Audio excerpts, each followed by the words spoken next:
Fala, galera, iniciando mais agora um Saúde Cast, o seu podcast de saúde, bem-estar, qualidade de vida. E hoje nós estamos trazendo aqui especialistas incríveis em síndrome do ovário policístico, o famoso SOP. Se apresente para nós, Daniele. Meu nome é Daniela Alencar, eu sou nutricionista e especialista em saúde da mulher, fertilidade, SOP e endometriose. A outra Dani é Daniele Simonassi, eu sou ginecologista e obstetra, também estudo muito sobre a SOP, porque eu sou uma sopiana, né, eu fiz diagnóstico também, e foi uma área que nos interessou bastante, né, Dani? Isso aí, outra sopiana aqui. E o SOP, né, que é a síndrome do ovário policístico, ela é muito comum hoje, né, na sociedade, né? Explica pra gente o que vem a ser a SOP. A SOP é a síndrome dos ovários policísticos, é uma doença endócrino-metabólica e pode até causar infertilidade. Mas, antes a gente via o ovário, né, como um vilão por causa desse nome. Ah, ovário policístico, tá tudo começa e termina no ovário. Mas hoje a gente já sabe que, na verdade, a base dessa doença é a resistência insulínica, que vai provocar alterações hormonais que vão gerar essa síndrome. E vai atingir o organismo como um todo. O ovário também vai ser um dos atingidos, não vai ser onde começa. Ele, na verdade, é atingido também por essa síndrome. E normalmente como é que se desenvolve, qual é o diagnóstico que a pessoa tem, e os sintomas, né, que ela tem quando Como saber que tem a SOP, Exato. né? Para a gente ter a SOP, a gente precisa ter 2 de 3 critérios, né, diagnósticos. O primeiro, assim, mais falado é o ultrassom, né, que vai ver lá no ultrassom os ovários policísticos, ver os cistos nos ovários, vários pequenos cistos, né, e até os ovários aumentados, inflamados. O outro jeito de diagnosticar um outro critério, né, é alteração menstrual, a mulher ficar mais de 3 meses sem menstruar, ter ciclos longos, né, o normal é de 21 a 35 dias, se a mulher já tem 40 dias, 3 meses, tem gente que chega a ficar até 1 ano sem menstruar, né. Então quando a gente não menstrua, quer dizer que a gente não está ovulando, né, a gente sempre menstrua 14 dias depois de ovular. Então sem menstruação não tem ovulação, e aí que vem a questão da infertilidade. E o terceiro critério é sinais de hiperandrogenismo, excesso de hormônios masculinos. E aí vem os sintomas como acne, excesso de pelos, né, até mesmo oleosidade, queda de cabelo, tudo isso está associado com esse excesso de hormônio masculino, ou mesmo nos exames. Então pode ser clinicamente ou através de exames de sangue, né, a gente vê essa alteração. Existem tipos de SOP diferentes? Existem sim, né, inclusive a gente tem paciente com sobrepeso, né, 85% delas têm sobrepeso, uns 15% aí são magrinhas também, porque a gente acha que só tem que emagrecer, né, mas mesmo as magrinhas precisam melhorar a resistência insulínica, né. E a gente tem uma variedade de acordo com o diagnóstico. A gente pode ter, alterações no ultrassom e alteração menstrual, vai ser um tipo de SOP. A gente pode ter alterações menstruais e excesso de hormônio masculino, mesmo sem ter alteração no ultrassom, então é possível a gente ter, SOP, mesmo que não tenha os ovários policísticos no ultrassom, entendeu? Bacana. E você, assim, dentro da rotina hoje, o que você acha que agrava mais ou que são fatores predominantes para que a pessoa possa desenvolver ou agravar o SOP? Na verdade, já é um fator genético, né, da pessoa ter a tendência a ter a SOP aí, às vezes a mãe tem, irmãs, né. Mas a gente não cuidar da nossa alimentação, não praticar atividade física, a gente pode piorar essa doença sem perceber, né. Acho que a gente pode passar para a Dani aqui contar pra gente Fala pra gente. como que a gente pode ajudar no tratamento da SOP, né. Então, a SOP, ela é caracterizada principalmente por uma resistência à insulina. Então, o que que acontece? Nosso corpo ele não consegue metabolizar corretamente a glicose. Eu brinco, né? Eu falo com meus pacientes para ficar de uma forma mais lúdica, é como se você tivesse um poço de água ali e você, por um defeito assim de fábrica, você vê com essa água pela metade. Então, você normalmente você já tem mais dificuldade de estar metabolizando essa glicose. Então, quanto menos açúcar você consumir, menos água do seu poço você vai tirar. Ou seja, menos sinal e sintoma você vai ter da SOP, que é, como a Dani falou, caracterizado por pelos nessa região do corpo, no meio do seio, né? Gordura mais concentrada na região do abdômen, anovulação, né? Essa desregulação da menstruação. Então, se você consegue diminuir essa ingestão de açúcar, não falo só de brigadeiro, de pudim, eles também, mas também excesso de macarrão, de massa, de pão, de bolo, você diminui, né? Você consegue controlar essa resistência à insulina. Você conseguindo controlar essa resistência à insulina, você diminui os sinais e sintomas. Que aí você consegue regular a menstruação, você consegue diminuir essa gordura na região abdominal, você diminui essa resistência à insulina. Então, o principal relacionado à alimentação na SOP é diminuir a ingestão de carboidratos e de açúcares. A atividade física também é primordial, porque você consegue, através da atividade física, eu falo que é como se você estivesse com uma bicicletinha colocando água no seu poço ali, entendeu? É como se você conseguisse reduzir essa resistência à insulina. Então, a atividade física associada à alimentação é primordial. E a gente também tem, né, alguns fitoterápicos, né, alguns suplementos, algumas vitaminas que contribuem e ajudam aí como os coadjuvantes, porque a base é sempre alimentação, no tratamento da SOP. E pensando nessa questão da insulina, né? Como é que fica com relação, por exemplo, a diabéticos? Eles são mais propensos? Então, quem tem síndrome do ovário policístico, na gestação tem maior propensão a desenvolver o diabetes gestacional. Essa parte metabólica, eu vou passar para Dani, que ela vai conseguir abordar esse tema. Não apenas na gravidez, mas toda paciente com SOP tem 6 a 10 vezes mais chance de ter diabetes ao longo da vida. A gente tem que pensar em outros fatores também, como a resistência insulínica. A gente vê que a maioria das pessoas com sobrepeso, obesidade, também tem resistência insulínica, né? Não é só a sopiana que tem resistência insulínica. Então, a paciente com SOP tem muito mais chance de ter obesidade, ter diabetes, pressão alta e até síndrome metabólica, né? Que junta essa questão da pressão alta, do diabetes e da obesidade. E aí, na gravidez também, a gente aumenta esse risco do diabetes gestacional, por causa da resistência à insulina. É como se fosse um pré-diabetes, digamos assim, né? Você já tem uma chance maior de ter diabetes. Muitas vezes até eu faço diagnóstico reverso. A paciente teve diabetes gestacional, falou que tinha SOP lá na adolescência, não tratou, acabou engravidando, né? Eu já conheci ela na gravidez, aí depois do parto eu falo, opa, vamos ver isso aqui. Às vezes eu coloco um DIU, faço ultrassom para ver se o DIU tá certinho, aí vem os policistos lá. Isso também é um fator bem interessante. Muita gente acha que, eu tenho ovário policístico no ultrassom, mas não tenho SOP. É muito difícil, tá? Se a gente investigar direitinho, a gente vai acabar achando mesmo a síndrome, que talvez fatores mais difíceis de ver no dia a dia, né? Muito médico não pede, por exemplo, insulina, pra gente ver se porque a pessoa acha que às vezes tem uma glicemia boa, né? Aquela glicose tá boa, mas é a insulina que identifica de verdade se a gente tem essa resistência, né? Então, muitas vezes, eu tenho a glicemia boa, nem vi, e não faz esse diagnóstico. Mas a resistência insulínica não é o diagnóstico, tá? É. É só o fator causador. O diagnóstico são aqueles 3 anteriores que eu falei, né? E a SOP, ela é reversível, tem cura? A SOP não tem cura, né, mas tem tratamento. A mudança no estilo de vida, né, como a gente estava comentando aqui, é um dos principais meios da gente tratar. E a gente não precisa de ficar também, assim, desesperado, né? Eu tenho SOP, então, meu Deus, não vou ter vida.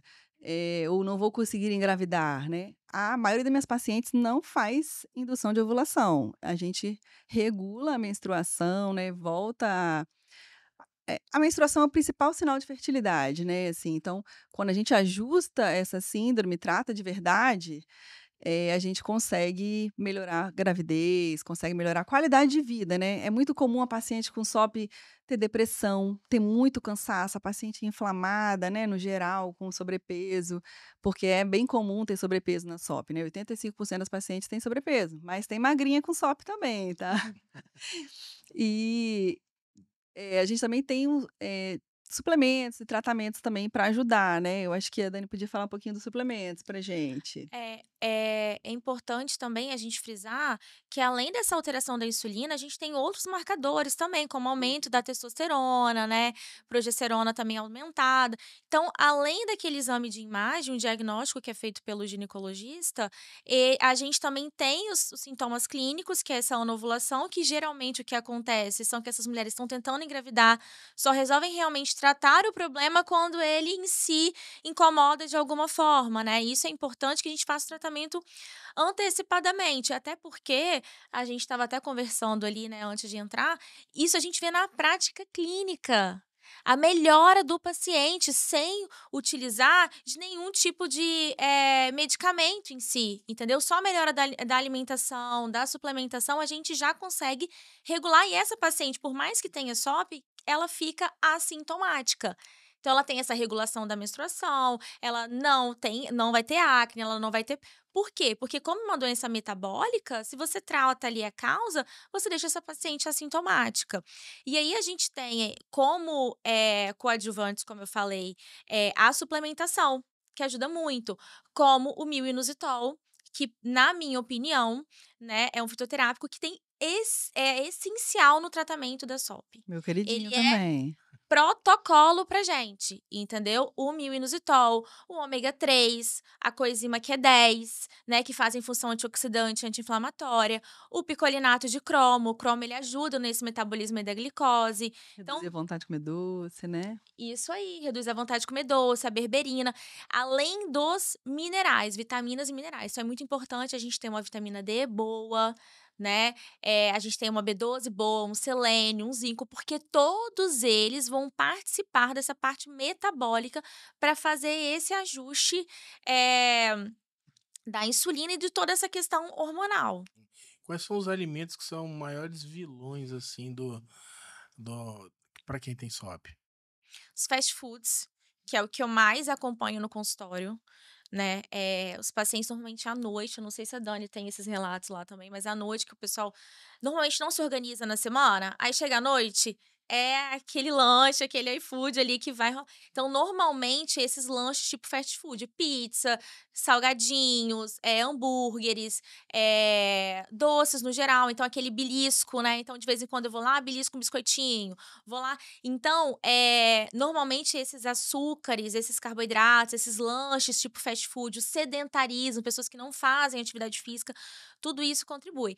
Mas é quando a gente, como a SOP, ela é uma resistência à insulina, se a gente aumenta também a ingestão de fibras, que aí ela pode ser benéfica pra gente, a gente consegue também ajustar e reduzir essa resistência. Então, acrescentar castanhas, acrescentar sementes, até porque elas têm muito zinco, tem muito cálcio, tem muito selênio, que são minerais essenciais também para esse controle da insulina, entendeu? Então, assim, reduzir o carboidrato, dica aí pra galera, hein, gente? Olha a dica. Reduz a ingestão de carboidratos, de açúcares, aumenta a ingestão de fibras, chia, farinha de linhaça, sementes, castanhas e Psyllium, que eu amo também. psyllium. O psyllium, inclusive, age no GLP-1, né? Então, ele aumenta muito a saciedade. E faça atividade física. Não deixe de fazer, que vai te ajudar a reduzir aí essa resistência à insulina. E dentro do quadro, né, dos diagnósticos, qual a relação com relação a SOP e fertilidade? Olha, eu vou começar falando que a maioria das pacientes que me procuram é para engravidar. Tipo, fez o diagnóstico lá na adolescência e falou: "Ah, você tem SOP, você tem ovário policístico, então toma aqui anticoncepcional". Então a menina, às vezes, com 16 anos, eu mesma foi assim, com Comigo 16 também. anos, Comigo me também. prescreveram anticoncepcional e eu fiquei usando até 30 e tantos, né, porque na faculdade de medicina também a gente não aprende a tratar o ovário policístico. E nem na residência de ginecologia, tá. Isso foi muito mais da medicina integrativa, né, que eu busquei, esse olhar geral e não medicamentoso, né. Então, a maioria das pacientes chega para mim usando anticoncepcional, e aí, às vezes ela para sozinha e fala assim: "Ah, vou parar anticoncepcional aqui que eu quero engravidar", com 30, 32, 35, e aí não tá vindo mais menstruação, né, começa: "Opa, não tô conseguindo engravidar". Que tá acontecendo? Aí vai procurar o ginecologista nesse caso, né. Então, vamos deixar bem claro que o anticoncepcional não trata SOP, né, apesar de ser muito prescrito, é a medicação mais prescrita aí para tratar, porque ele mascara os sintomas, né. ele vai diminuir a testosterona, ou os hormônios masculinos, né, que estão aumentados nessa síndrome. Então a mulher vai melhorar da acne, né, vai parecer que está tratando.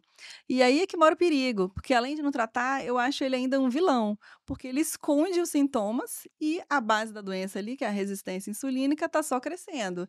Então, quando ela vai sentir a necessidade de engravidar ou realmente querer buscar esse tratamento, ela já progrediu aí na doença, né?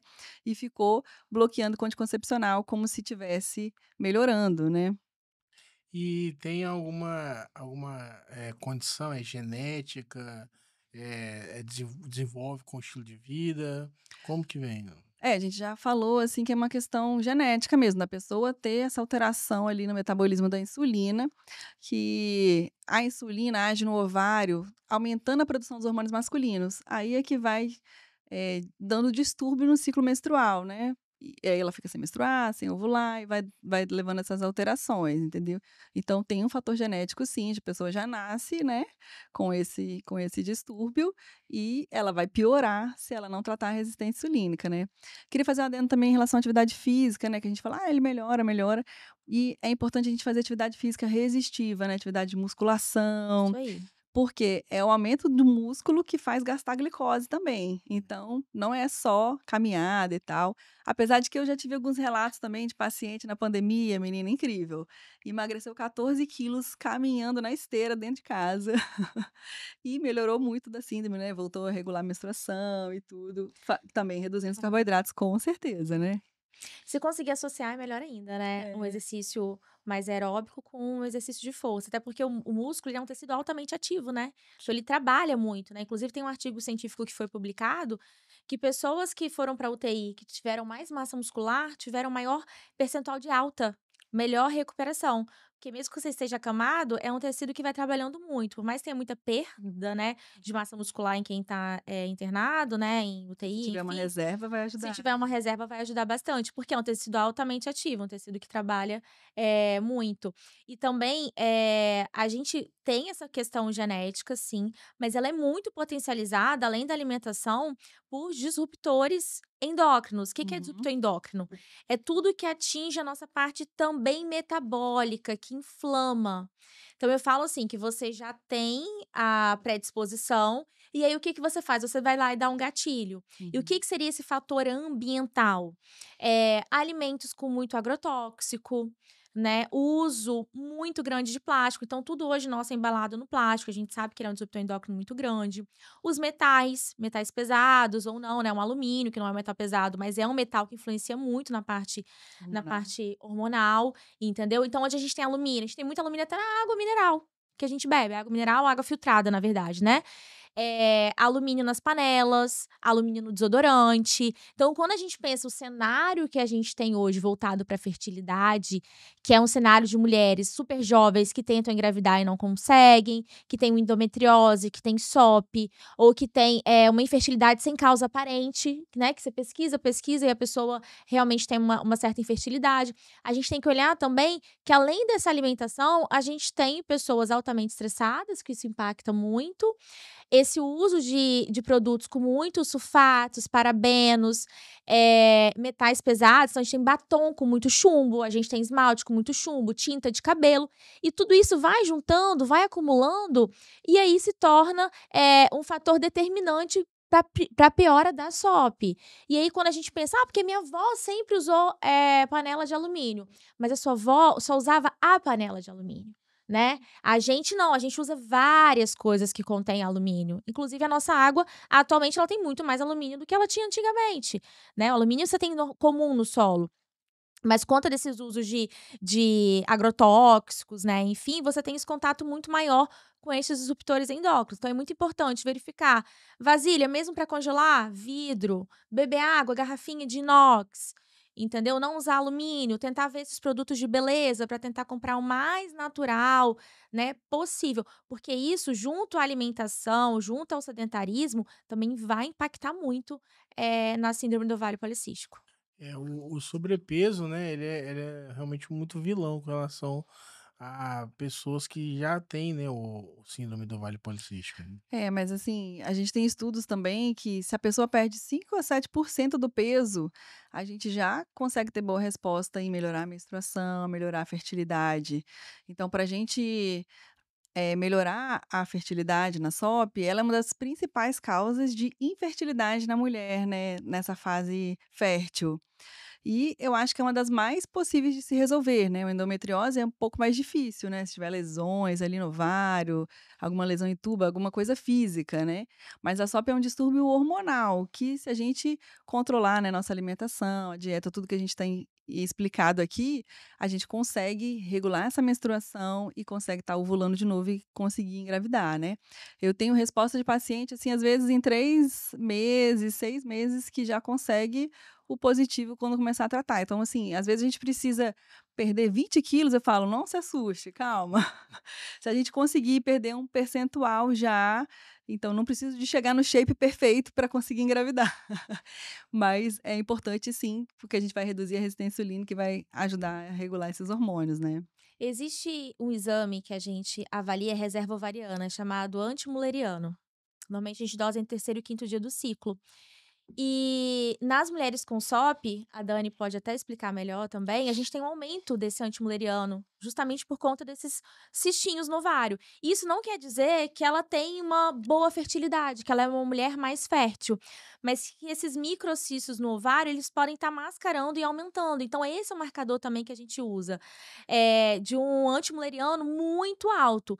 Então é importante a gente frisar que não quer dizer que você tem um antimuleriano muito alto, que isso Tá é super fértil. que tá super fértil, entendeu? E isso impacta também mulheres que estão tentando engravidar. Ter um antimuleriano tão alto também, ele não é tão bom. Quer dizer que a gente É, tem aí uma questão, hormonal, metabólica, pra fazer esse aumento muito grande do antimuleriano. na verdade ele indica uma descompensação da síndrome dos ovários policísticos se ele está aumentado, né, acima de 5, faz até o diagnóstico mesmo sem ultrassom.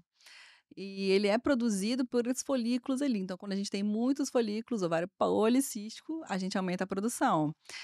Mesma coisa que também ele está muito baixo, né, se ele está muito baixo, tem uma reserva baixa, é que a pessoa tem mais dificuldade de engravidar. Mas no caso do ovário policístico, ele é alto, não quer dizer super fértil, quer dizer que tem que controlar essa síndrome aí, e ele pode ser também usado no ajuste, né, a gente vê se realmente está ajudando a controlar. E com relação a mulheres que gestantes já, influencia alguma coisa a pessoa ter o ovário policístico?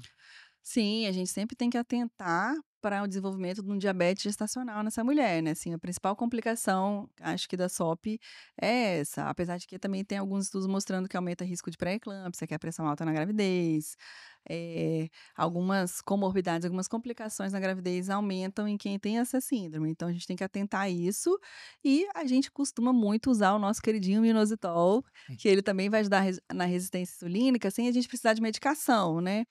E se chegar ao ponto de ter diabetes, a gente às vezes chega a tratar, né, usa insulina normalmente como se tivesse não mesmo quem não tem SOP, né, a gente pode chegar a usar medicação, mas, muitas vezes a gente consegue um controle bom aí, ajudar, né, na dieta, na atividade física, que deve ser mantida durante a gravidez, tá. Gestante não é doente, tem que praticar atividade física, se ela faz musculação, pode continuar, faz crossfit, pode continuar. O recomendado é começar a atividade física desde o primeiro trimestre, para evitar diabetes, evitar pressão alta e evitar ganhar muito peso, né, que aí a gente vai diminuir essas comorbidades também. E para gestante, assim, para o feto, corre algum risco? Aí é os mesmos riscos que seriam do diabetes em si, né, o bebê ficar grande, ter dificuldade na passagem, né, ele tem uma alteração grande no metabolismo, então não é uma doença, assim, para não levar a sério, o diabetes gestacional é importante, eh, pode acontecer até óbito fetal intraútero, né, assim, porque é uma doença metabólica que às vezes a gente não consegue ver tanto os sinais. A gente consegue acompanhar na ultrassom se o bebê está crescendo muito, se tem muito líquido, acompanha a glicemia da mãe, né. A gente sempre tem 2 pacientes quando a gente tem gestante, né, a mãe e o bebê que a gente vai vendo os parâmetros. Verdade. Então, se um está alterado ou o outro, às vezes a mãe está bem na glicemia, mas o bebê está crescendo, então vamos tratar essa insulina assim mesmo, né. A insulina faz como se fosse um fator de crescimento para o bebê. Ela estimula ele a crescer. E aí pode atrapalhar um parto normal, por exemplo, né, ele se ficar muito grande. Mas essa questão de ser grande não é só a questão da passagem: "Ah, eu vou fazer cesárea mesmo, tô nem aí", não é assim. Porque ele vai ter também um metabolismo mais devagar, então por isso que a gen se o diabetes não controlado pode chegar até a ter óbito fetal, né, então é importante cuidar sim da glicemia, se esforçar em reduzir os carboidratos, né, em praticar Isso. atividade física. Interessante também a gente frisar que uma gestação com diabetes gestacional, uma glicose descompensada que a gente precisa, né, a médica ginecologista obstetra, ela precisa entrar com uma insulina, você vai ter um bebê que ele vai ter a epigenética toda, influenciada por essa gestação, entendeu. Então a gente tem estudos, né, que mostram que se você tem, um bebê com aumento muito grande de percentil de circunferência abdominal, isso vai influenciar lá na frente, né, para ele. Então ter uma gestação saudável é o que você vai prever para o seu filho quando ele for um jovem adulto, que é a epigenética que É a o gente melhor tem que você pode falado. oferecer para ele, né. Isso aí. Então isso impacta muito. Quando a gente fala também de vitaminas, né, minerais, a gente falou sobre metais pesados, é importante a gente frisar também que isso tudo a gente consegue avaliar através de exames. Então a quantidade de chumbo, de cádmio, de mercúrio, de alumínio, assim como todas as vitaminas e minerais. Então vitamina D, B12, zinco, magnésio, selênio, ácido fólico. Então normalmente a gente avalia esses exames, né, e aí faz a prescrição personalizada para o paciente. O que que ele precisa mais? O que que ele precisa menos? Qual é a demanda desse paciente? Entendeu? E associa esses outros fitoterápicos que a gente falou, que é o ômega, coenzima Q10, minoxidil, L-carnitina, N-acetilcisteína, tudo nome diferente, né?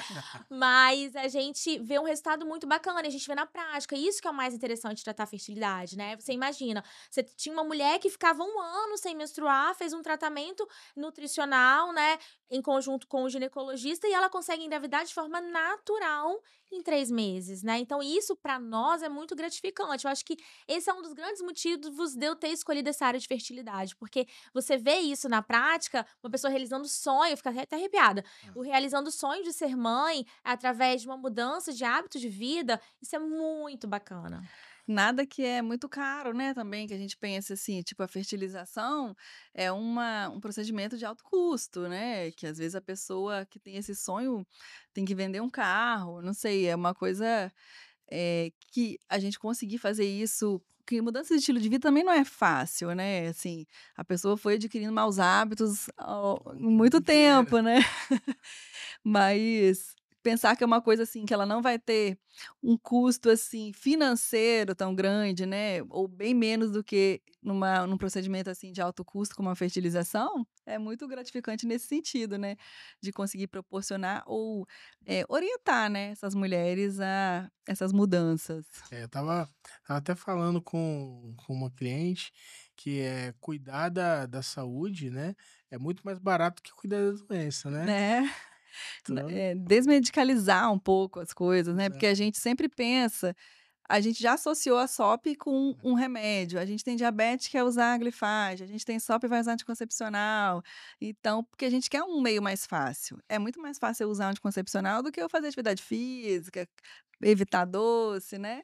Então a gente sempre quer um caminho fácil, mas a mudança do estilo de vida, apesar de não ser tão fácil, é uma coisa que vai ser duradoura e que vai trazer benefícios, né, e a pessoa vai se sentindo bem, assim, né. Eu vejo pessoas, como eu falei, que chegam tão, assim, cansadas, inflamadas e tal, e elas rapidamente começam a até ter força para fazer exercício. Então, às vezes, a gente usa essas suplementações, né, Dani, para Isso dar aí. aquele up na pessoa, para ela conseguir cumprir as metas, digamos assim, né. Porque uma pessoa que está sempre com sono, cansada, não dorme bem, aí de dia, né, vai conseguir fazer atividade física ainda, não vai cuidar da alimentação. Quando a gente vai vendo a resposta, a gente mesmo vai se animando, né. "Perdi 1 quilo, desinflamei, Minha tô mais menstruação disposta". regulou, né, tô É. conseguindo regular a menstruação.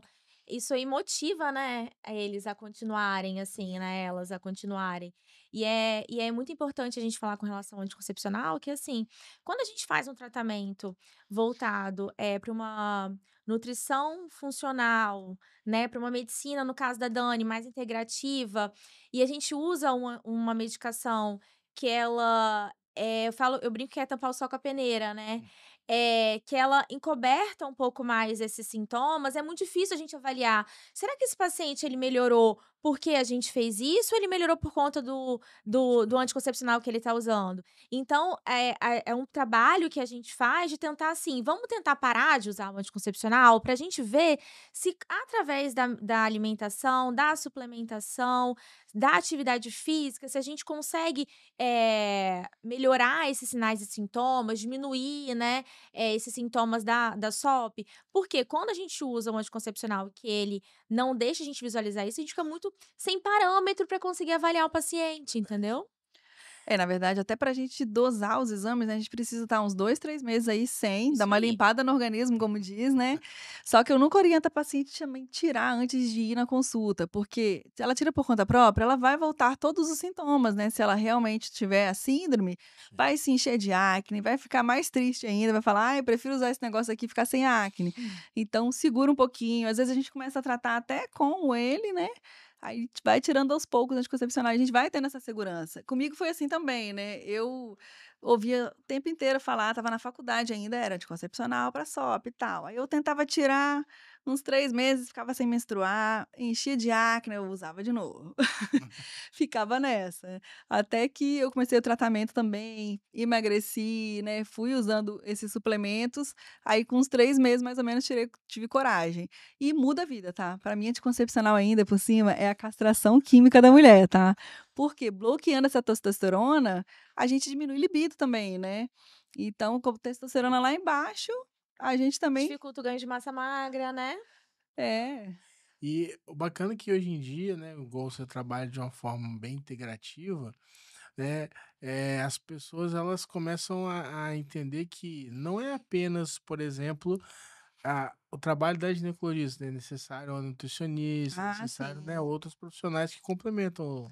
Equipe multidisciplinar é essencial, né, se puder, ter um nutricionista junto, se puder não, é para mim quase obrigatório, né, porque tem quem sabe cuidar de dieta é o nutricionista, né, e um personal trainer, né, a pessoa para orientar a atividade física, psicólogo muitas vezes, porque é muito comum a gente ter depressão associada, como eu falei, né, a baixa da libido, assim, é de vigor também, né, a pessoa fica desanimada, então às vezes é todo psicológico afetado, né, como a gente fala. Então, dependendo de como tá, né, a gente precisa até de mais profissionais juntos aí, até a pessoa se ajustar, né. Mas na maioria das vezes a gente até que quem vem usando um antidepressivo e tal, a gente consegue tirar quando vai recuperar esses hormônios, né. Porque o hormônio é vida, ó, dá uma e aí não necessariamente eu praticamente não faço hormônio na paciente, né, a não ser quem tem uma progesterona baixa ali quando a gente tá tentando engravidar, né, mas a gente não faz testosterona: "Ai, tá baixa, vou fazer mais". Aí vai desandar todo o resto, né. Um paciente, assim, que te marcou, assim, que foi um caso, poxa, incrível. Olha, uma que me marcou bastante foi uma paciente lá de Jaguaré, lá do interior de Jaguaré ali para o lado de Linhares, né, ela me procurou para atendimento online e ela estava 4 anos tentando engravidar. E os médicos orientando a usar anticoncepcional. Então ela usava uns 3 meses, parava, tentava engravidar, ficava nessa. E o rosto cheio de acne, muito marcado, e assim, ela não sabia mais o que fazer. E a gente começou o tratamento e ela lá, não tinha nem academia perto, por isso que eu falei da caminhada, porque assim, também a gente não tem que esperar o negócio estar tudo perfeito para fazer, né. O que eu posso fazer aqui? Caminhada, ótimo, já vai gastar uma energia, né, vai ajudar no emagrecimento, então vai ajudar a regular a resistência insulínica. A gente fala que musculação é o melhor, mas vamos fazer o possível, né. Então ela foi ajustando a alimentação, começou a fazer essas caminhadas, eu acho que 4 meses mais ou menos ela engravidou. Aí ela até assim, na verdade, ela engravidou antes que eu pensava, porque, eu estava tentando fazer ela menstruar ainda, né, regulando, e aí eu falei: "Gente, a menstruação não veio ainda, eu vou começar uma progesterona", estava pensando, pra ajudar. E aí ela foi e falou assim: "Vou fazer um ultrassom de novo pra gente ver", aí pá, estava grávida já no ultrassom. Que bacana. Então, assim, fiquei muito feliz mesmo de ver, porque eu senti que ela é uma pessoa simples e que ela buscou ali no online mesmo, à distância, né. Já fiz consulta nela agora pós-bebê, nasceu o bebê já tá com quase 2 anos, ela já veio de novo para reajustar, né, que depois da gravidez tem que continuar ajustando, Ah, né. Como essa síndrome é crônica, não tem cura, a gente tem que manter o controle, né. Se a gente chutar o balde, o negócio desanda, né. Isso aí, tem que manter, né, porque é sempre o que eu falo, você nasceu com ela, quer dizer que quando você se compara a uma pessoa que não tem SOP, você tem que ingerir menos açúcar, porque você tem uma dificuldade maior de estar metabolizando, então você não pode se comparar com outras pessoas. "Nossa, porque eu não posso comer nada de açúcar", não é que você não pode, mas você pode comer de forma mais esporádica, né, no aniversário, né, 1 vez, 2 vezes na semana, com moderação, sem achar ali que o mundo vai acabar naquele minuto. Então, com relação à alimentação, o principal seria o carboidrato, mas tem alguns casos, né, Dani, que a gente tem pacientes que são muito resistentes à insulina, que a gente precisa fazer até uma dieta um pouquinho mais restrita, então a gente diminui às vezes o glúten, diminui leite derivados e depois vai fazendo essa reinclusão. Porque eu também não sou tão a favor de: "Ai, retira tudo de vez", porque às vezes é tão restrita que o paciente não consegue manter. E eu sempre falo: "Antes o feito do que o perfeito", que é o caso dessa paciente sua, que não tinha uma academia ali, mas a caminhada resolveu, entendeu? Então faz o que dá, sabe? E aí aos pouquinhos a gente vai ajustando. Então tem alguns casos de pacientes que são muito resistentes à insulina, né, que tem essa síndrome do ovário policístico muito, exacerbada, que faz a gente tenta primeiro falar arrumar casa, mas mesmo assim continua tendo sinais e sintomas. Então a gente precisa, fazer uma dieta às vezes um pouquinho mais restrita, evitar um pouco da carne vermelha, evitar um pouquinho do glúten, dos leites Dá uma derivados, desinflamada melhor, dar uma né. desinflamada maior e aí reintroduzir eles depois de um tempo, entendeu? a mãe da minha filha, ela tinha, né, tem, né, o SOP, e minha filha nasceu perfeitamente, né, tá lá, a É, não tá criancinha associado com má linda, formação não. ela tá linda lá. Ela teve, assim, um princípio de pré-eclâmpsia, Aí juntou, né, é comum juntou. associar. E aí, mas assim, assim, graças a Deus teve, uma fertilidade bem rápida, assim, não precisou fazer tratamento e tal, não. Que na verdade, a gente fala que a SOP não é totalmente sem ovulação, né, a não ser que a pessoa tá 1 ano sem menstruar aí, né, mas se ela menstrua de vez em quando, cada 3 meses, então uma hora ou outra ela tá ovulando. Então muita gente assim: "Ai, eu nem tratei SOP e engravidei assim mesmo". Porque deu sorte, né. Como a gente não tem muito só que a gente não consegue fazer esse controle, né, de quando vai vir a ovulação. Sim. Quando a gente pega uma menstruação vindo todo mês, né, a gente vai conseguir prever mais ou menos a época que tá ovulando e tal. Então, é importante na tentante, né, na paciente que está tentando engravidar, tá nesse processo, a gente anotar, a gente ver direitinho a época do ciclo, pra tentar ter relação naquele dia, porque a gente só tem 1 dia fértil no mês. Não é tão fácil engravidar como parece, né. A gente É. tem que acertar aquele dia. Eu sou um caso clássico, né, porque eu tenho síndrome do ovário policístico e eu tenho o Davi, que ele tem 3 aninhos, né. Hum. Eu não tive diabetes gestacional, não tive nenhuma intercorrência, o Davi tá lindo, tá saudável. Eu tenho meu ciclo totalmente regular através da alimentação. Hoje eu não tomo, de suplementação eu não preciso tomar, a não ser repor vitaminas e minerais, o que é normal, né. Mas Até eu pra quem não tem consigo SOP, né. isso aí, exatamente. Mas eu consigo regular só através da alimentação, sabe. Quer dizer que eu nunca como açúcar? Não, mas eu como com moderação. Mas não quer dizer que: "Ai, tenho SOP, quer dizer que eu não vou conseguir engravidar?". Essa não é uma sentença, entendeu. Através da alimentação, da suplementação, da atividade física, a gente consegue regular esse ciclo, entendeu. E a mulher consegue perceber quando ela tá ovulando, o muco cervical, tudo direitinho e ela engravida, entendeu. Foi como a Dani falou, é muito mais fácil que endometriose, que às vezes você precisa de algo mais cirúrgico, né, tem uma endometriose um pouco mais agravada, entendeu, que aí demanda um pouco mais além de só suplementação, De alimentação, né. mudança no estilo de vida, né, às vezes precisa Isso. de mais. E tem alguma diferença, assim, da pessoa que tem SOP sobre fertilidade com o avanço da idade? Aí, qualquer mulher, né. o marco da mulher, assim, é a idade. A partir dos 35, nossa fertilidade cai bastante. Então, independente dela ter SOP ou não, é uma fase importante. Eu até atendi uma paciente essa semana que vai vir a bater aqui direitinho. Ela tem 28 anos e me procurou para avaliar a fertilidade, aleatoriamente. Não tinha SOP, realmente até fiz os exames, assim, insulina boa e tal, uma mulher jovem. E aí eu descobri que ela tinha baixa fertilidade, fazendo um antimileriano, que muito médico não pede, né, que é esse hormônio que vem a reserva ovariana e tudo, e estava orientando ela sobre essa questão de congelar os óvulos também, que é até importante a gente comentar aqui, né, porque às vezes a pessoa deixa pra ver sua fertilidade só depois de 35, né, igual assim, ai, vai estudando, fazer faculdade. Hoje, não sei, as mulheres têm engravidado mais tarde. Eu tenho muita paciente 37, 39, né, até 40 e poucos, às vezes, que vai ter o primeiro filho. Então, se a gente deixar para ver isso só depois, é importante, eu acho, uns 30 anos, né, no máximo aí a gente tá fazendo essa avaliação, né. Vamos dar uma checada na nossa fertilidade, faz um ultrassom, faz esse antimileriano, entre outros hormônios. E se a gente precisar de se a gente tem uma reserva baixa, igual foi o caso dela, eu já orientei ela a procurar um congelamento de óvulos, né.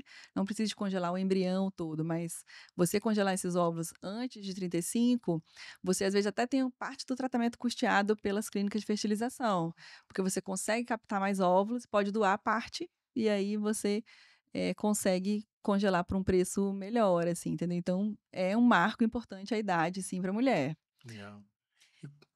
E quanto mais, a mulher, como a Dani falou, com o SOP, tem maior tendência a desenvolver diabetes gestacional por conta da resistência à insulina. É, Mas outro fator importante é que a própria idade, quanto mais, aumenta esses velha a fatores, né. mulher, fica, mais chance ela tem de desenvolver diabetes gestacional. Então se você tem uma Pressão mulher alta, entre outros, né. isso aí. Então se você tem uma mulher com SOP que já tem uma propensão a ter diabetes gestacional e que ainda por cima vai engravidar mais velha um pouco, você aumenta muito mais essas chances de desenvolver o diabetes gestacional. Então aí mesmo que ela tem que ficar de olho nesse consumo aí de açúcares e de carboidratos. Hum. E qual é, assim, um paciente para você que te marcou, assim? Nossa, se quando a gente pensa em SOP, uma paciente que me marcou muito foi uma ela chegou lá no meu consultório super jovem, assim, ela tem na faixa de uns 20 anos, né, toma anticoncepcional desde os 13, né, que é Aí muito não sabia nem comum, como é que estava, né. não sabia, e aí a gente conversou, eu conversei com ela, conversei com a ginecologista, pedi para ela conversar, pra gente poder ver se através da alimentação a gente conseguiria ver pelo menos qual a situação que estava os ovários dela, né, sem uso de anticoncepcional. Inclusive o uso do anticoncepcional maior que eles né, pra SOP, ele tem uma carga hormonal até muito alta, Uhum. Uhum. né. A Dani pode até falar um pouco melhor disso depois. Mas assim, e aí ela conversou com a ginecologista, parou de usar, vimos o exame de imagem, realmente tinha vários microcistos ali, nos ovários, e em 6 meses de tratamento, só através da alimentação, suplementação, atividade física, ela detestava fazer exercício, achou no beach tênis uma paixão pra vida, eu adoro isso, né, o paciente não gosta de fazer nada, aí acha uma atividade física que faz, assim, com amor, né, nossa, que faz por hobby, por prazer, é a melhor coisa. E aí ela achou no beach tênis, começou a fazer, perdeu 10 quilos, repetimos o exame de imagem agora, depois de 6 meses, tudo limpo, menstruação regular, fluxo normal, não tem nenhum sinal e sintoma de SOP. Insulina dela era em 25, insulina normal também. Então, assim, nossa, mas tem várias, né? Quando a gente para pra pensar, eu tô pensando aqui na Raíssa, que ela já falou muito sobre isso também.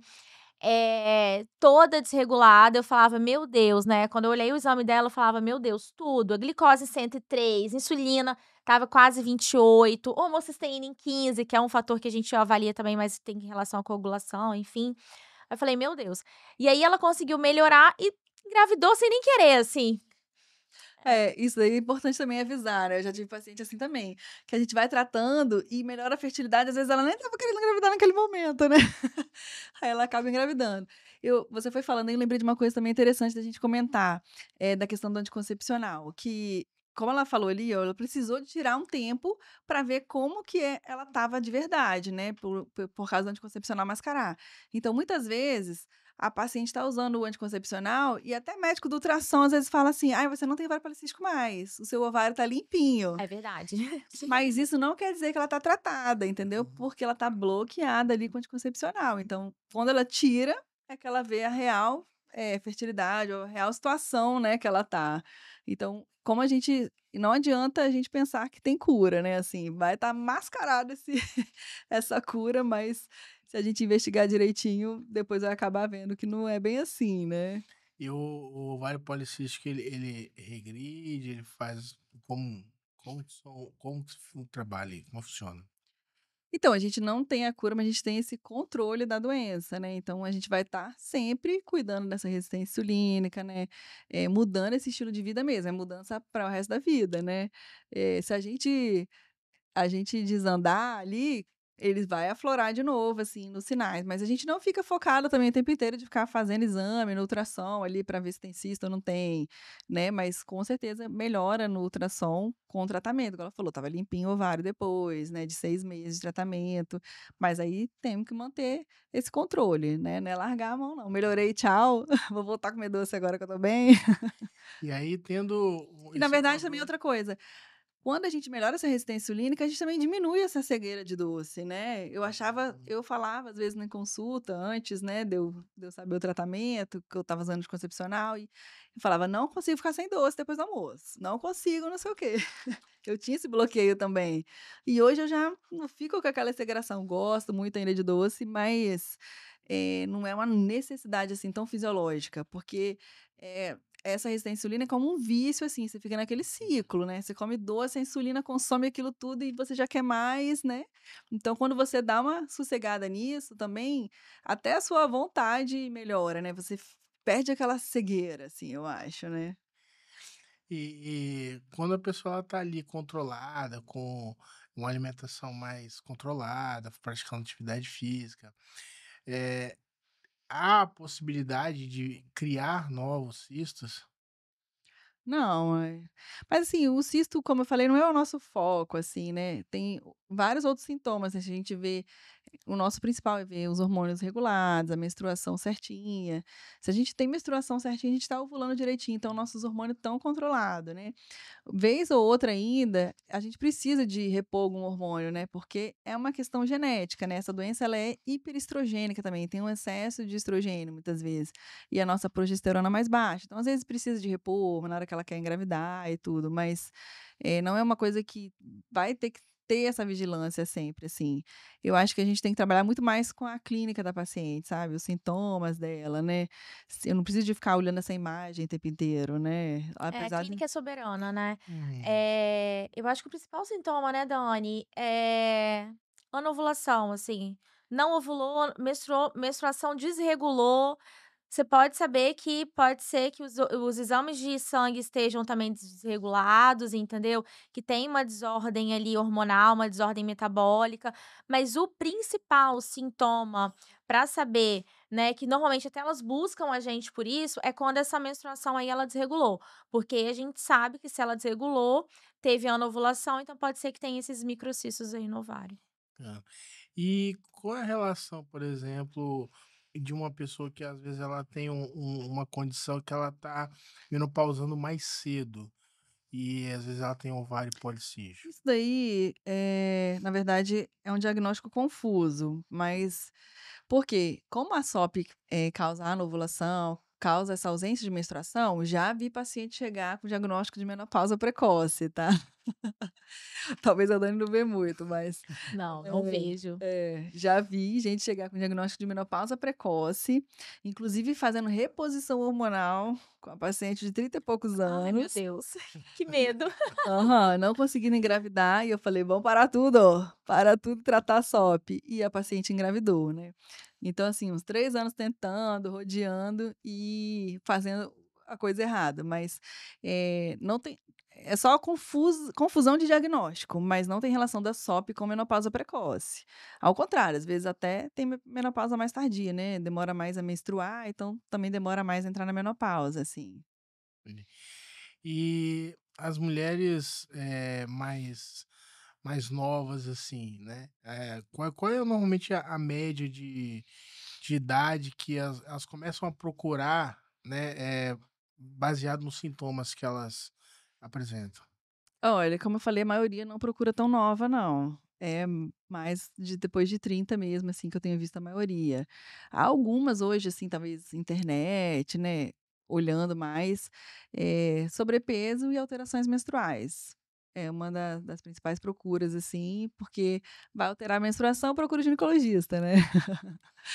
Eh, então, mas muito jovem, até para fazer o diagnóstico, a gente precisa de ter pelo menos 8 a 10 anos da primeira menstruação, né. Então, se menstruou com 12, pelo menos 20 e poucos aí para a gente bater o martelo, assim. Pode ter sinais, né. Esses dias eu vi uma paciente também de 13 anos, tá, que eu falei assim: a SOP tá aqui, gente, a menina com resistência insulínica já. Nossa. E estava com muita cólica, menstruação de muito volume. Aí, qual que é a tendência? Meter anticoncepcional na menina, né. Aí eu falei: "Não, vamos fazer minoxidil. Ó, já melhorou a cólica, já tá com fluxo Dá melhor". até pena, né, 13 anos começar um anticoncepcional, né, uma medicação Não, hormonal. pena não, é totalmente para mim improvável, proscrito. Então, a gente melhorou com um suplemento natural que é o minoxidil, entendeu. Qual que é a ação do minoxidil no organismo? Então, o mioinositol, ele é um fitoterápico que ele vai agir diminuindo a resistência à insulina, ou seja, ele é como se ele pegasse a sua glicose e ajudasse ela a ser metabolizada. É como se ele fizesse essa ação aí da insulina, aumentasse a função da insulina. Por isso que acaba conseguindo melhorar os sinais e sintomas da SOP e é o queridinho aí a gente já sabe disso já tem um tempo, mas a indústria descobriu isso agora, tanto é que se você chegar até em farmácias, assim, você encontra suplementos com nome SOP com minoxidil ali. Hum. E vocês veem, assim, com relação ao estilo de vida moderno hoje, né, eh, a alimentação, rotina de alimentação, fala pra gente um pouco dessa relação, eh, da rotina, do dia a dia, se programar para ter uma alimentação mais saudável. Então, o que eu vejo muito hoje é, por exemplo, não sei se a Dani chegou a ver, Ok. que Coca Zero pode tomar à vontade, por exemplo, porque ela não tem caloria. E a alimentação não pode ser só baseada em caloria, né, ela tem que ser baseada na qualidade nutricional e funcional daquele alimento. Entendeu? Então, quando a gente pensa um alimento cheio de corantes, cheio de aditivos químicos, cheio de conservantes, aquilo ali vai inflamar. E talvez hoje você não sinta nada, mas daqui 10, 15 anos você tenha reflexo disso, né? De uma doença autoimune, né? De uma infertilidade a médio e longo prazo. Então, eu, por exemplo, eu consumi doce, acho que, sei lá, com 1 ano de idade, minha mãe estava me dando jujuba, 2 anos, entendeu? Uma exposição muito. Meu filho tem 3 e, nossa senhora, um aniversário perdido comer um brigadeirinho só, entendeu? Mas só comer o doce após 2 anos de idade. Então, tudo isso influencia. Quer dizer, não é que eles fizeram por mal, mas não tinha informação. Sim. E Uhum. hoje as pessoas, elas têm acesso à informação, né. Então essa parte, de como vai ser essa introdução alimentar dessa criança, quando essa criança vai ser exposta, isso tudo vai refletir lá na frente, né. Então hoje a gente tem uma população altamente estressada, altamente cansada, que dorme mal, que come mal, que não tem tempo de organizar a sua rotina. Isso eu bato sempre na tecla lá no consultório. Porque, assim, uma das maiores questões de não consigo me independente do objetivo, seja para fertilidade, seja para quem é gestante, quem quer ganhar massa muscular, falta de organização, entendeu? Então organizar e planejar, dormir mais cedo, deixar o quarto mais escuro possível, não ir dormir mexendo no celular, na televisão, entendeu? Tentar acordar cedo e fazer uma atividade física logo pela manhã, às vezes a atividade física à noite pode atrapalhar a qualidade do seu sono. Aí dorme mal, o que que acontece? Toma um monte de café. Toma um monte de café durante o dia, aí você fica naquele efeito rebote. Porque por mais que você tenha tomado café até 4 horas da tarde, que é o limite, né, a quantidade foi tão grande que você fica tão hiperestimulado, e aí acorda cansado, se mexe muito durante a noite, acorda várias vezes. Então não é só as horas de sono, é qual foi a qualidade do seu sono. É uma pessoa mais estressada, porque é uma pessoa mais cansada. E aí não consegue fazer atividade física. E aí come mal por quê? Porque tá cansado, tá estressado, dormiu mal, entendeu? Aí pega a primeira coisa hiper palatável que vê na frente, né. Aí é na hora que come um nuggets, uma lasanha, né, esses Tem que ser alimentos. marmiteiro, não tem jeito. Tem que se organizar, né. Eu falo que assim, vai na feira, compra o que tem lá, você não vai errar. Entendeu? Porque é tudo comida de verdade. Comida de verdade é comida que vem da terra, que vai ser cheia de nutrientes, é muito nutritivo. Então você não precisa fazer, é importante a gente falar também, não precisa fazer, Dani, aquela dieta low carb pra SOP. Você não precisa tirar o carboidrato Sim. todo. Porque tem gente que acha que, nossa, tenho SOP, vou ter que fazer low carb. Não, não necessariamente. Você pode melhorar a qualidade do carboidrato que você está ingerindo. Então, assim, você vai trocar, talvez, aquele pão de sal, aquele pão de sal por uma batata doce, um aipim, algo que tenha mais fibras, entendeu? Você vai melhorar a qualidade daquilo que você está comendo, mas não necessariamente você precisa tirar todo o carboidrato. Você vai melhorar aquilo que você já ingere. Perfeito. Eh, Queria agradecer vocês. A gente vai conversando, o papo vai fluindo, né? São Se coisas. deixar, a gente fala até Deixar. meia-noite aqui Ai, a de gente adora, né, SOP. Dani? A gente tá em casa. Eu queria que você, Dani, falasse um pouquinho assim, deixasse um recado dentro dessa parte nutricional para as pessoas que têm SOP ou que têm alguns sintomas do tipo. Então, eu acho muito importante, né, que essas pessoas elas entendam que a alimentação, ela é a base. Então, ter uma comida saudável, ter uma alimentação saudável, o que que ela é? Ela é para o resto da sua vida. É o que você quer quando você envelhecer. Você quer envelhecer numa maca ou você quer envelhecer andando de bicicleta? Então, uma alimentação para SOP, né, Dani, é uma alimentação que ela é para vida. É o que todo mundo deveria fazer, mas as pessoas não fazem porque a gente só sente quando o calo aperta. Então, assim, se você tem SOP, procure sempre melhorar a sua alimentação, que você vai reduzir a resistência à insulina, que é o principal marcador aí da síndrome do ovário policístico. Eu acho também que a dieta para SOP não é um castigo, né. Todo mundo deveria cuidar da alimentação, né. Assim, Você quer envelhecer bem, quer ter qualidade de vida, aí parece que só quem tem SOP tem que fazer dieta, né. Dieta é um cuidar da alimentação, né, não é só restrição, né. Você estilo sabe de vida, fazer né? boas escolhas, né. Sim. Fala pra mim, Dani, uma dica, uma mensagem que você deixa. Vou deixar uma aqui, ó. Anticoncepcional não trata SOP. Vem tratar SOP de verdade, procura nutricionista, ginecologista que tem essa visão mais integrativa, né, para tirar a medicação. Muda o estilo de vida, faz atividade física que você vai se dar bem. E eu queria parabenizar a Dani aqui, porque é difícil, né, a gente ver médicos com essa visão tão integrativa, né, de ver a doença não como uma forma de que só o remédio resolve, né, de que se você muda os hábitos, né, se você tem com um conjunto de profissionais multidisciplinares, você tem um olhar muito diferenciado. E ela é uma profissional que realmente eu sou fã. Obrigada. Bacana. Aí eu realmente agregou demais esse bate-papo. E eu acho realmente muito interessante essa questão da, de tratar de forma integrativa, né, multidisciplinar, principalmente com relação à nutricionista, porque normalmente quando as pessoas elas se preocupam, né, com eu tenho SOP e tal, vai só no ginecologista, Isso aí. né? Aí não, Mas a ginecologista manda ir pra isso, nutricionista. as que tem visão integrativa. É, As que isso não aí. tem, bote um anticoncepcional, faz, É, porque na verdade você né? acaba resolvendo sem resolver, né. Exato, mascara, você, É. né? Então, justamente, muito bacana esse bate-papo de ver de 2 profissionais que realmente se preocupam, né, com a causa, não com o sintoma, não mascarar, não, né, Olhar para o olhar paciente, para o né. paciente, né, e trabalhar sempre dessa forma humanizada, né. Hoje em dia a gente vê muitos profissionais, infelizmente, que não trabalham da forma humanizada igual vocês trabalham, Uhum. não se preocupam com o indivíduo, porque cada pessoa ela é diferente uma da outra, cada pessoa é individual, tem a sua particularidade. Vocês trabalharem dessa forma, olhando para cada um como um indivíduo único, né, que cada um é, isso daí é muito bacana. Parabéns pelo trabalho de vocês, parabéns por tudo que vocês têm desenvolvido aí, né? E só tenho a agradecer. Deixa a rede social de cada uma de vocês, onde que elas vão te procurar.